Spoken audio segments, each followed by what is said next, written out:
Libro de Apocalipsis, capítulo 2, versículos 8 al 11. Dice así la palabra del Señor. Ya tienen también en la pantalla. Y escribe al ángel de la iglesia en Esmirna, el primero y el postrero, el que estuvo muerto y vivió, dice esto: yo conozco tus obras y tu tribulación y tu pobreza, pero tú eres rico, y la blasfemia de los que se dicen ser judíos y no lo son, sino sinagoga de Satanás. No temas en nada lo que vas a padecer. He aquí, el diablo echará a algunos de vosotros en la cárcel para que seáis probados, y tendréis tribulación por 10 días.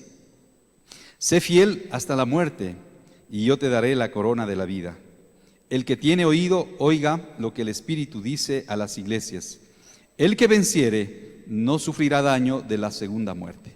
Permítame hacer una oración una vez más. Señor, oramos esta mañana por las familias de la tierra, Señor. Mucha tribulación, sufrimiento, dolor ha habido, Señor, en diferentes partes del mundo y también en nuestro país, Señor. No hemos sido la excepción a las crisis, Señor, a los desastres naturales. Te pedimos la misericordia y el favor tuyo, Señor, en medio de este dolor que viven, Señor, muchos. Otros están recuperándose del COVID, Señor. Oramos para que la economía del pueblo no se vea truncada, sino que permitas que siga adelante. Gracias, Señor, por la profunda bendición que tenemos en Cristo Jesús. Gracias también, Señor, en esta tarde o en esta mañana por la oportunidad que nos das de poder hablar de tu palabra, Señor. Oramos por los niños en su retorno a clases. Oramos, Señor, por los jóvenes en su retorno a clases presenciales. Oramos, Padre, por las diferentes entidades nacionales como son las autoridades del COE, Señor, frente a todas estas situaciones difíciles que vivimos de pandemia, de desastres, Señor, para que les dé sabiduría a nuestro presidente, a nuestras respectivas autoridades de más de 220 cantones del Ecuador, Señor, a nuestro alcalde de la ciudad, para que él pueda guiar esta ciudad y sacarla adelante frente a los problemas que vivimos, y así en cada ciudad, Señor. Oramos también por la Iglesia Nacional, Alianza Cristiana y Misionera, por nuestro pastor, presidente David Mutre, Señor, por la Junta, por los distritos, por las asociaciones, Señor, para que podamos cumplir el propósito tuyo. Ahora pedimos que el Espíritu Santo sea nuestro mentor, el pedagogo por excelencia, y que Él sea guiando este tiempo, Señor, de la palabra. En Cristo Jesús. Amén y amén. Habíamos estado hablando de estas cartas que las iglesias, son 7 iglesias a las cuales se les escribe a cada una de ellas una carta. Una carta maravillosa fue escrita a la de Éfeso, en la cual el Señor le preguntaba o le recriminaba en cierta manera, ¿sí?, por qué había abandonado su primer amor. Y decíamos también el reclamo de Jesús, de un Jesús que está enamorado de la iglesia. Cuando estamos enamorados acostumbramos a escribir cartas, ¿no es cierto? Cartas a veces largas que toman 2, 3 hojas. No había problema porque estábamos hablando al amor de nuestra vida. Bueno, Jesús está profundamente enamorado, si cabe el término, de la iglesia. Y escribe cartas a su iglesia. La Biblia es una carta de amor de Dios para nosotros. La Biblia es un libro escrito para nosotros, para que expresa el amor de Él hacia nosotros los seres humanos, hacia la iglesia. Y acá tenemos una carta especial, una carta a Esmirna. Decíamos que a Éfeso la recriminación era: ¿por qué te has olvidado de tu primer amor? O quizá en otra versión lo que le decía es: tengo contra ti que ya no me amas como antes. No sé si alguna vez usted, querido esposo, sintió esa palabra de su esposa, cuando ella le preguntó: ¿por qué ya no me amas como antes? ¿Por qué ya no siento que me amas como me amabas al principio? Muy posiblemente, bueno, Jesús le dice a la iglesia de Éfeso: tengo contra ti esto, que ya no me amas como me amabas al inicio, cuando empezabas en la vida cristiana. Ahora esta segunda carta, le escribe a la iglesia de Esmirna, esta iglesia que era considerada como la perla del mar Egeo. Esta ciudad con 250,000 personas que habitaban, ¿sí? Una ciudad rica, una ciudad que estaba a las orillas del mar, que tenía comunicación con el mar Mediterráneo, bueno, el comercio, era una ciudad muy bien cimentada, plantada. Tuvo algunas dificultades, en algún momento fue destruida, luego reconstruida, y hoy sigue existiendo esta ciudad. Es interesante que esta ciudad todavía sigue en pie, y igual una de las ciudades más importantes ahora del Asia Menor está en Turquía, se llama Izmir, Esmirna, así se le conoce en la Biblia, pero ellos le llaman Izmir. Así que esta ciudad tenía una característica muy especial, aunque tenía mucha riqueza, tenía un profundo vacío, una profunda necesidad espiritual. Y paradójicamente existía ahí una iglesia, una pequeña iglesia cristiana que era pobre, y ya les voy a explicar por qué, pero era rica espiritualmente. Aunque era pobre, era muy rica espiritualmente. Ahí es donde el Señor Jesús le envía esta carta a esta iglesia, le pide a Juan que envíe esta carta a estas iglesias, y Esmirna es la iglesia que permaneció fiel, que no recibe ninguna reprimenda de Jesús. Recuerde que en la primera carta que escribe a Éfeso hay una reprimenda, pero a Esmirna no se le hace ningún reclamo, no se le hace ninguna reprimenda. Ellos vencieron la pobreza, ellos vencieron la tribulación, la persecución, y tuvieron que plantarse duro frente también a la herejía que rondaba aquellas iglesias. Dice el versículo 8, si todos están acá, en esta ocasión ya con el versículo 8 del capítulo 2 de Apocalipsis, dice: escribe al ángel de la iglesia en Esmirna, el primero y el postrero, el que estuvo muerto y vivió, dice esto. Es Jesús mismo quien está hablando a la iglesia. Él dice eso, no es Juan, es Jesús mismo, el primero y el postrero, así se hace llamar Jesús, el primero y el postrero, el que inició la creación de este mundo, la vida en este mundo, y el que cerrará también la historia de la humanidad, el alfa y el omega. Pero también dice algo importantísimo: el que estuvo muerto y volvió a vivir, o el que estuvo muerto y vivió. La pregunta sería: ¿cuándo Dios murió? Hay una película que dice Dios no ha muerto. ¿Cuándo Dios murió? Nietzsche quiso matar a Dios muchas veces. Ustedes saben que Nietzsche escribió por ahí: Dios ha muerto, firma Nietzsche.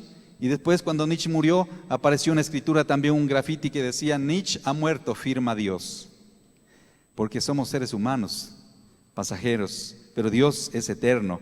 Sin embargo, el Hijo de Dios, que es Jesús, estuvo muerto y al tercer día resucitó. Y a eso se refiere. Él tiene la potestad, la autoridad de hablarnos de la vida, porque ha vencido la muerte. Solo Él. Ningún líder político, ningún líder religioso se ha atrevido a decir: ustedes van a resucitar. Ustedes van a resucitar un día. Nadie, solo Jesús de Nazaret. Él es digno de confianza, entonces Él es digno de credibilidad. Le empieza diciendo en el versículo 8 que Él es el que dice esto. Y el versículo 9, ¿qué es lo que dice de esta iglesia?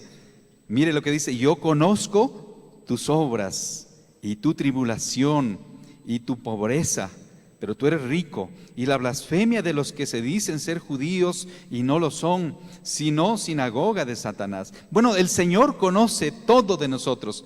Job decía: yo sé que tú sabes todo, Señor, porque Dios es omnisciente.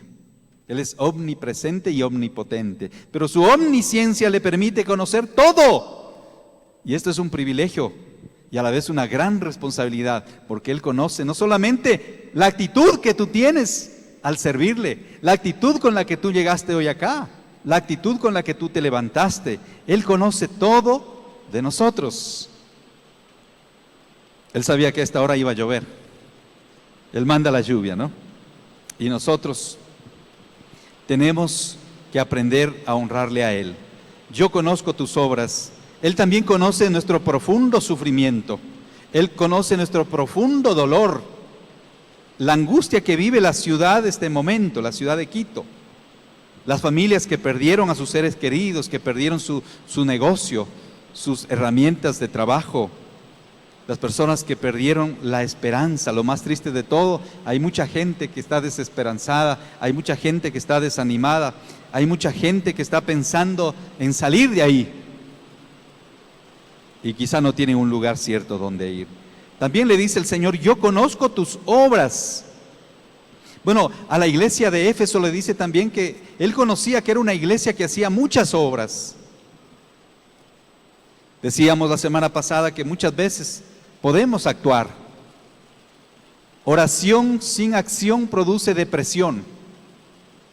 Hay mucha gente que solo ora y dice: bueno, yo quiero que suceda el milagro, que suceda esto, que suceda aquello, pero no quieren actuar.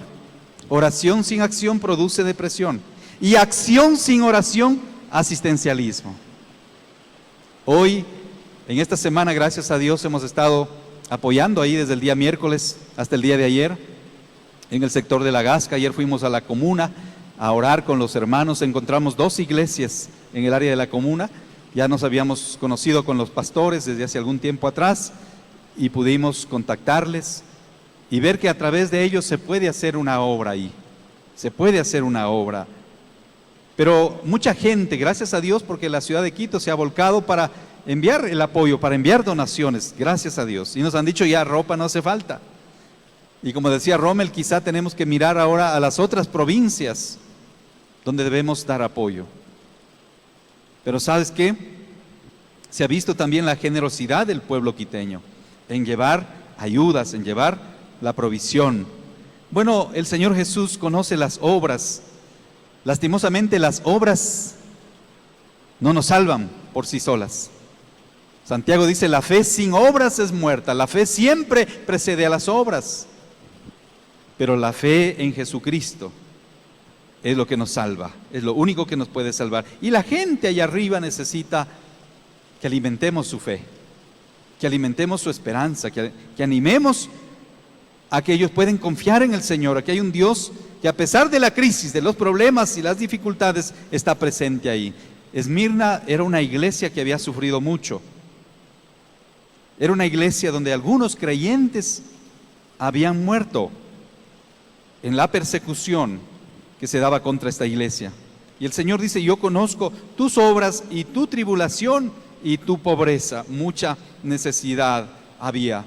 Resulta que la iglesia y muchos de los hermanos, ¿sí?, que eran perseguidos por el Imperio Romano, porque ellos daban adoración a Cristo, y los romanos pedían que se adore al César, que no se confiese otro Señor, sino solamente a César. Y ese fue uno de los fuertes motivos quizá de la persecución que ellos vivían. Muchos de los creyentes no podían trabajar con libertad. A muchos de los creyentes se les despedía de sus trabajos por seguir proclamando a Jesús. Entonces la economía de la iglesia se vio afectada. La iglesia pasó por profundas necesidades económicas y también de salud, porque les era impedido a ellos como creyentes participar de los beneficios del ciudadano común. Inclusive muchos habían llegado a la muerte. El apóstol Pablo, cuando habla de la tribulación, mire lo que dice en el libro de Romanos, capítulo 5. Si usted puede ir conmigo al libro de Romanos, capítulo 5, y vamos a encontrar ahí los primeros versículos de Pablo a los romanos. Dice así, versículos 1 al 5. Justificados pues por la fe, tenemos paz para con Dios, por medio de nuestro Señor Jesucristo, por quien también tenemos entrada por la fe a esta gracia en la cual estamos firmes y nos gloriamos en la esperanza de la gloria de Dios.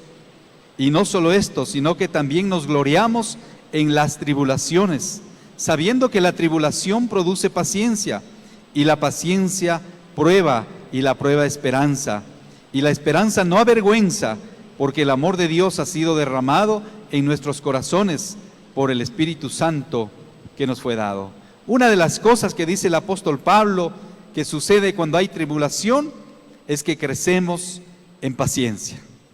Generalmente escuchamos a nuestras madres, ¿cierto? Cuando estaban criándonos, Señor, dame, ¿qué decían las mamás? Paciencia. Señor, dame paciencia. Y ese es el lema de muchas madres, ¿no? Dame paciencia.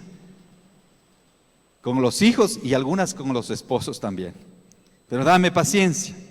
Ese era el pedido. Bueno, la iglesia de Esmirna, a través del sufrimiento, estaba experimentando también este crecimiento en paciencia. ¿Sabe qué? Tengamos cuidado porque hay una doctrina, la doctrina de la prosperidad, una teología errada, ¿sí?, que dice que si usted tiene problemas, si usted está enfermo o que si usted tiene deudas, si usted tiene problemas económicos, entonces usted está en pecado. Y no es así. No siempre pasan las cosas porque estamos en pecado, hermanos. Sí hay consecuencias del pecado, claro que sí. Pero también tengamos cuidado de caer en esa teología de la pobreza. Acá el Señor Jesús le habla a esta iglesia y le dice, tú eres rico. En medio de la profunda pobreza que ellos vivían, le dice, tú eres rico. La tribulación llegó por medio de la persecución, inclusive de los grupos adyacentes que habían, que en cierta manera eran creyentes y tenían una fe en común, como los que se hacían pasar por judíos. Muchas veces hemos visto que la gente creyente es la que ataca a las iglesias. Ustedes pueden ver en las redes sociales muchas veces, ¿sí?, cómo hay creyentes que se levantan para criticar y denigrar a otros, porque no canta igual, o porque no tiene quizá la misma creencia que ellos, ¿no? Y por supuesto hay que hacer una diferencia entre lo que es una secta y los falsos maestros. Pero muchas veces sentimos que hay gente que no tiene la autoridad para decirlo, pero está criticando y está condenando a otros. Acá la palabra del Señor nos dice que esta iglesia llegó a experimentar profunda necesidad también, no solo material, pero también necesidad de paz. Porque dice el verso 9, dice, yo conozco tus obras y tu tribulación y tu pobreza, pero tú eres rico. Y la blasfemia de los que se dicen ser judíos y no lo son, sino sinagoga de Satanás. Había un grupo de aquellos judíos que se oponían a la predicación del evangelio. Recuerden que el apóstol Pablo en muchas ocasiones fue apedreado, latigado, flagelado, y muchas veces esto tuvo que ver con los judíos a su alrededor. Pero también dice acá la palabra por algunos que se hacen pasar por judíos, o que se dicen ser judíos, pero no lo son, sino sinagoga de Satanás. Se ha aumentado, ha proliferado en el día de hoy en el mundo entero, ¿sí?, un grupo que se hace llamar judíos mesiánicos. Y muchos dicen, bueno, no importa dónde naciste, tu apellido tiene una raíz judía o hebrea. Y usted puede tener la nacionalidad judía, si busca por ahí su apellido a lo mejor. Y muchas veces entran en las iglesias y confunden a la gente y sacan gente y forman sus propios grupos, sus sectas, conocidos como los judíos mesiánicos. Se hacen pasar por judíos, pero no lo son. Y están más bien afectando y dañando a la iglesia. Bueno, este tipo de amenazas existió con la iglesia de Esmirna y ahí están. Dice la palabra del Señor un poquito antes, ¿sí? Yo conozco, dice, tus obras, tu tribulación y profunda pobreza, pero tú eres rico. Hermanos queridos, la riqueza material no establece la riqueza espiritual. La ciudad de Esmirna era una ciudad muy rica, muy próspera, pero no tenía riqueza espiritual. La iglesia de Esmirna, en cambio, aunque tenía necesidad, aunque había pobreza, Jesús le dice, pero tú eres rico, pero tú eres rico. Yo creo que, hermanos, hay que establecerse en este principio. Dios mira y conoce a la iglesia Alianza Cristiana y Misionera en el Ecuador, a las iglesias en el mundo, a esta iglesia. Dios la conoce y sabe que a lo mejor quizá hay necesidades, quizá no hemos podido cumplir con todo el presupuesto que nos hemos planteado. Quizá hay algunas demandas o deudas que la iglesia tiene, pero hermanos, que eso no nos robe la riqueza espiritual que Cristo nos ha dado. Somos ricos en Cristo Jesús, una vida nueva, un perdón, una salvación tan grande como dice Hebreos, una vida eterna en Jesucristo. Pablo dice, ustedes ya son bendecidos, les decía a los efesios, con toda bendición espiritual en los lugares celestiales. El apóstol Pedro va a decir, ustedes son pueblo de Dios. Antes no eran pueblo, pero ahora son una nación santa, llamada a proclamar las virtudes de aquel que les sacó de las tinieblas a la luz admirable. Y tenemos que vivir esa riqueza en nuestro corazón. Yo doy gracias por su generosidad, porque ustedes han contribuido para este tiempo, pero quiero decirles también, doy gracias a Dios porque nos unimos en esta semana algunas personas para ir a ayudar en la Gasca. Y agradezco que invitamos a los jóvenes también. Lastimosamente no todos los jóvenes pudieron llegar, solamente hubo una representante que estuvo toda la semana con nosotros y ayer uno que se unió, pero la mayoría de los que fueron a la Gasca esta semana fueron los de 60 y piquito, la mayoría. Y tengamos cuidado, hermanos, porque yo he escuchado conceptos como, cuidado, no hay que ir a la Gasca, cuidado porque está peligroso, cuidado porque te vas a contagiar, cuidado porque, hermanos queridos, no. Cuando se trata de ayudar a la gente en necesidad, la iglesia está llamada a actuar. Somos gente bendecida para bendecir a las naciones, hermanos. Somos ricos en Cristo Jesús para ayudar a los necesitados.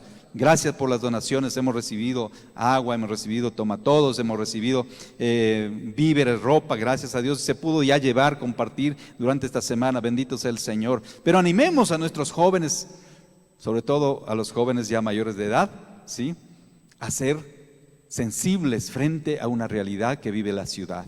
La iglesia, Alianza República y la iglesia, las iglesias de la Alianza Cristiana y Misionera en cada ciudad deben ser la luz para la comunidad.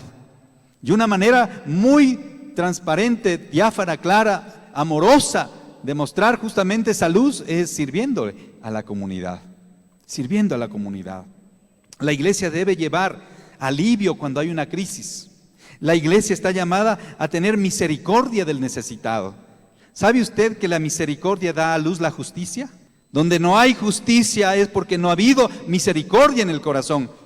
Lastimosamente los políticos ofrecieron hace años atrás ya darles escrituras a la gente para que sí, se tomen las laderas del Pichincha. Esa es una irresponsabilidad. Ese es un pecado de nuestras autoridades, prometerle a la gente algo a cambio de un voto. No dice acá, te subimos la luz, te ponemos el agua. No hay problema. Miren las catástrofes en las que estamos ahora. Y Quito rodeado de quebradas, los ríos contaminados. Hemos sido muy mal administradores de los recursos de Dios, los recursos naturales. Tenemos que pedir a Dios sabiduría como iglesia para poder intervenir también. La primera forma de intervenir cuando hay estos problemas es trayendo alivio al pobre, trayendo esperanza al pobre, trayendo el amor de Dios. ¿Sabe que pudimos orar por la gente alrededor de la Gasca? Le pedimos permiso primero. ¿Podemos orar por usted?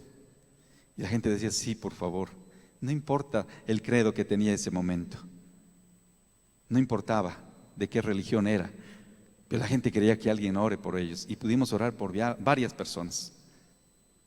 Apareció un chico voluntario también por ahí, sí, todo él tatuado, pero estaba ayudando ahí con una pala. Cuando nos vio que estábamos orando, corrió donde nosotros y dijo, yo quiero que oren por mí también.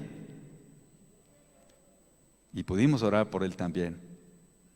Y por los rescatistas, ayer oramos por la jefa de los rescatistas. Esta muchacha vino el día martes, llegó en la mañana acá desde Pedro Vicente Maldonado, casi sin provisiones, sin ropa, solo la que tenía puesta, su terno, ¿sí?, de rescate, y se ha quedado toda esta semana. Dice ella, yo me voy a quedar aquí 10, 15 días para ayudar a la gente.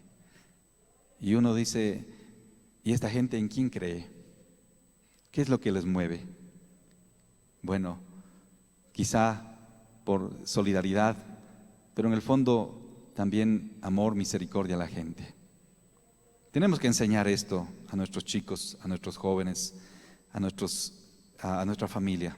Y tenemos que estar preparados. Una de las cosas que vimos frente a esta catástrofe es que no estábamos preparados. Teníamos que salir a comprar las botas, a buscar una pala, a buscar un asadón, Gracias a Josué llevó ayer toda su maleta de herramientas.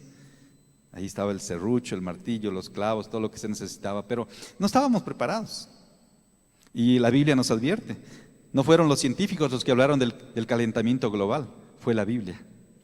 Jesús ya habló en Mateo 24. El apóstol Pedro habla del calentamiento global. Las pandemias, Mateo 24. Tenemos que estar preparados para servir, pero sobre todo que no se pierda esa profunda riqueza que hay en el alma del pueblo cristiano, del pueblo que dice amar a Dios, del pueblo que es de Dios. El pueblo, dice Daniel, el pueblo de Dios se esforzará y actuará. He hablado con algunos colegas y con el debido respeto, pero muchos me dijeron, inclusive, cuidado, no hay que ir a la gasca, cuidado, nosotros vamos a orar y vamos a planificar. Y ¿saben qué? En esto, hermanos, sí hay que planificar, pero nos podemos pasar el día, la semana planificando y no actuar. Oración sin acción produce depresión. Y acción sin oración produce asistencialismo nada más. La gente no son cosas, los políticos las ven como cosas, como objetos, como alguien que te puede regalar un voto, pero la iglesia no debe ver así. Tenemos que tener la visión de Jesús. Jesús dice que al ver las multitudes tuvo compasión. Ayer estuvimos en la comuna arriba, en una iglesia ahí, hicimos contactos, ¿sí?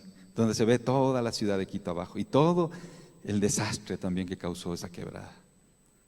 Qué tristeza, hermanos, el dolor de la gente. Pero también volvimos contentos, con alegría en el corazón.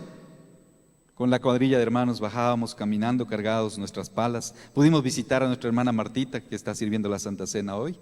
El primer día, cuando ella vive en La Gasca, ¿no? Arriba, cerca del Occidental, cuando sucedió eso, la hermana no contestaba el teléfono.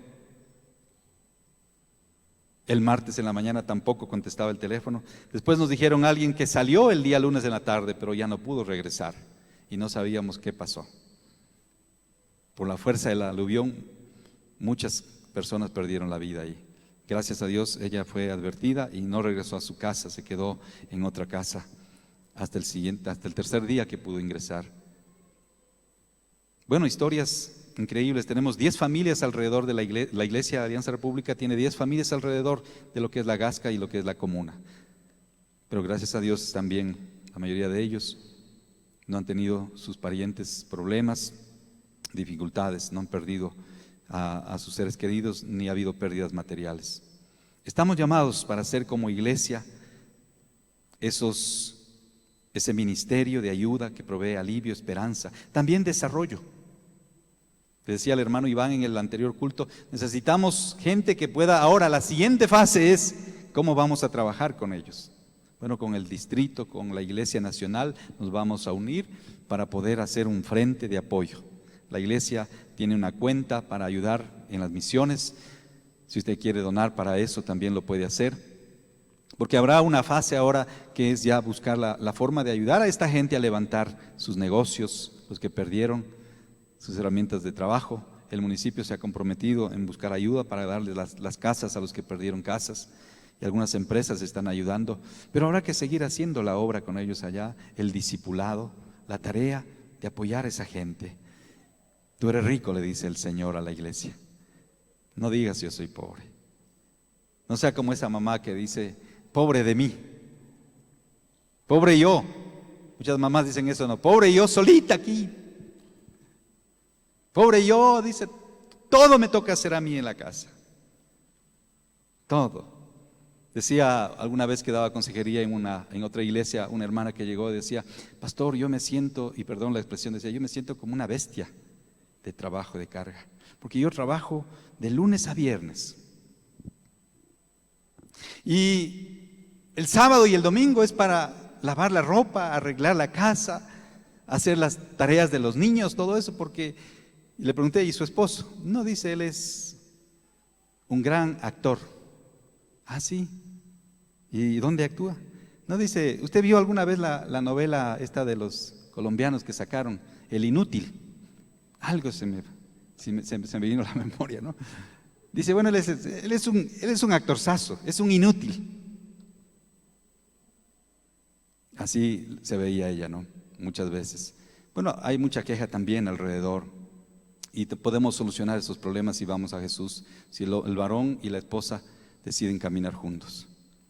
En la guía, en la dirección del Señor, hay ayuda. Jesús le llama a esta iglesia una iglesia rica. Mire lo que dice Santiago 2:5, sin perder este texto, por favor. Santiago, capítulo 2, versículo 5. El apóstol Santiago les dice: hermanos míos, amados, oíd, ¿no ha elegido Dios a los pobres de este mundo para que sean, ¿qué dice? Ricos en fe y herederos del reino que ha prometido a los que le aman. Bueno, Dios en su misericordia concede este privilegio, concede esta oportunidad de escuchar la oración de los pobres. Los pobres no son salvos solamente porque son pobres. Muchos pobres fueron arrastrados acá por la corriente y murieron. Pero ¿sabe qué? La corriente de pecado está arrastrando pobres y ricos al infierno. Y por eso es necesario predicar al Señor Jesucristo, el amor del Señor, para que hoy, con esta tribulación que vive nuestra ciudad y nuestras ciudades, nuestras provincias, la gente pueda buscar a Dios, pueda acercarse a Dios, pueda tener a Cristo como el Señor de su vida y pueda estar seguro. Esa es la riqueza mayor que tenemos los seres humanos. Le dice en el versículo siguiente, Apocalipsis 2:10, le dice: no temas en nada en lo que vas a padecer. He aquí, el diablo echará a algunos de vosotros en la cárcel para que seáis probados, y tendréis tribulación por 10 días. Sé fiel hasta la muerte, y yo te daré la corona de la vida. No temas. La frase que más se repite en la palabra de Dios es esta: no temas. Jesús se presenta como el sustentador, y en medio de las pruebas y dificultades nos va a dar ánimo, nos va a dar fuerza. Él es el que venció la muerte, Él es el que triunfó, y Él sabe que la muerte no es un impedimento para los creyentes. Vamos a estar en mejor vida. Acá había un líder de la iglesia llamado Policarpo en Esmirna, y este hombre tenía 84 años. Había servido a la iglesia, a su comunidad, y él pasó muchas necesidades. Él sufrió la injusticia cruel de los romanos que les perseguían por ser cristianos, por llamar a Jesús Kyrios, que en griego significa Señor. Pero cuando le tomaron a Policarpo, le llevaron ante las autoridades, le dijeron: reniega de Jesús, niega a Jesús y confiesa que el César es el Señor. Y él dijo: ¿cómo voy a negar a Jesús si a mis 84 años ningún mal me ha hecho? Y ese día él murió en la hoguera. Un hombre valiente, de quien la historia escribe, padre de la iglesia primitiva, Policarpo, sufrió por Cristo. No se sorprendan, dice el apóstol Pedro en 1 de Pedro 4:12-16, que no nos sorprendamos del fuego de prueba que ha de venir sobre este mundo. Y también nosotros seremos probados, para que nuestra fe se fortalezca, para que nuestra fe brille como el oro. No nos sorprendamos entonces. Jesús advierte acá, dice que el diablo echará a algunos de ellos, con permiso de la iglesia, del Señor, por supuesto. Nada puede hacer el diablo por propia decisión. Echará a algunos de ellos en la cárcel para que seáis probados, y tendréis tribulación por 10 días.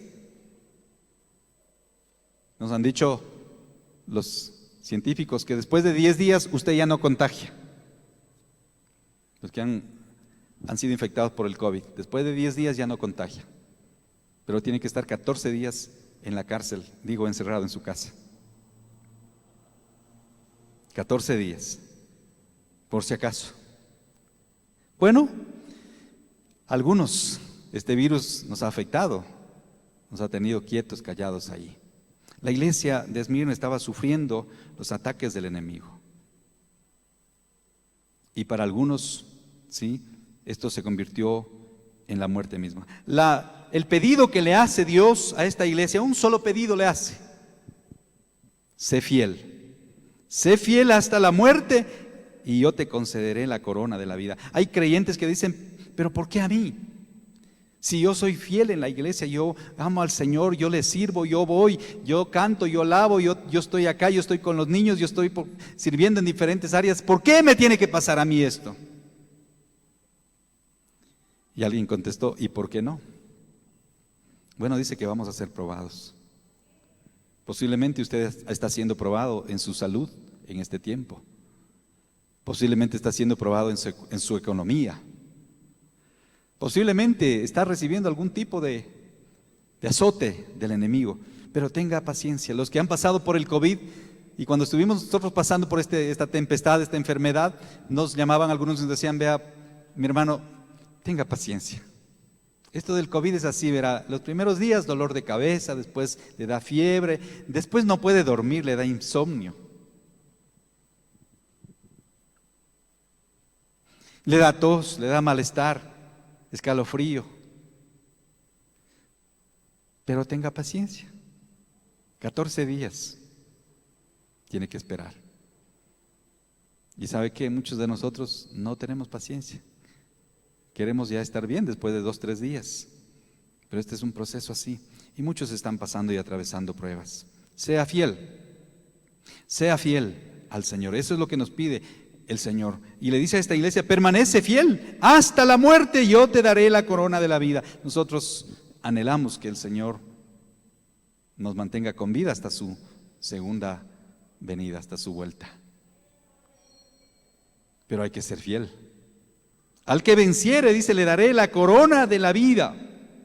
El que tiene oído, oiga lo que el Espíritu dice a las iglesias. El que venciere no sufrirá daño de la segunda muerte.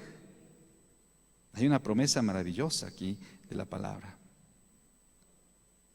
Cuando el Señor Jesús estuvo caminando, un día le hicieron una pregunta, ¿quién es mi prójimo? Y Jesús contó una parábola que se llama la parábola del buen samaritano. En realidad, dicen algunos, no debería llamarse la parábola del buen samaritano, sino del mal samaritano, porque los samaritanos eran malos, eran considerados perros por los judíos. Entonces no hace honor este título a la parábola. Sin embargo, Jesús contó que pasó por ahí un sacerdote cuando vio al hombre caído y se fue deprisa. Y pasó un levita, de esos que levitan a todo, ¿no? Y pasó el levita por ahí y también pasó de largo. Pero apareció el mal samaritano. Y dice, fue movido a justicia. Fue movido a misericordia. Y tomándolo, le lavó, vendó le puso aceite en las heridas, lo vendó y lo llevó al hospital del sur, no sé, al hospital del norte, y le dijo, hágase cargo. Y todo lo que haya que pagar, póngalo a mi cuenta, a mi regreso yo lo pago. Mire, misericordia, justicia. Por ahí salió un meme que decía, no seas como los levitas, los que levitan a la oración, levitan al compromiso, levitan al servicio, levitan al estudio bíblico, levitan al diezmo y la ofrenda, levitan a llegar temprano, porque supuestamente no quieren contagiarse. Levitan a la comunión con Dios. No seas un levita.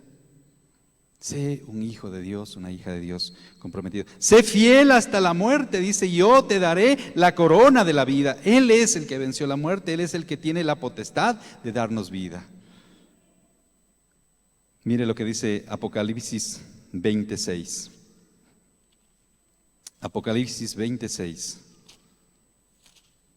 Este mismo libro, al final, dice, bienaventurado y santo, perdón. Bienaventurado y santo el que tiene parte en la primera resurrección. La segunda muerte no tiene potestad sobre estos, sino que serán sacerdotes de Dios y de Cristo y reinarán con Él por 1000 años.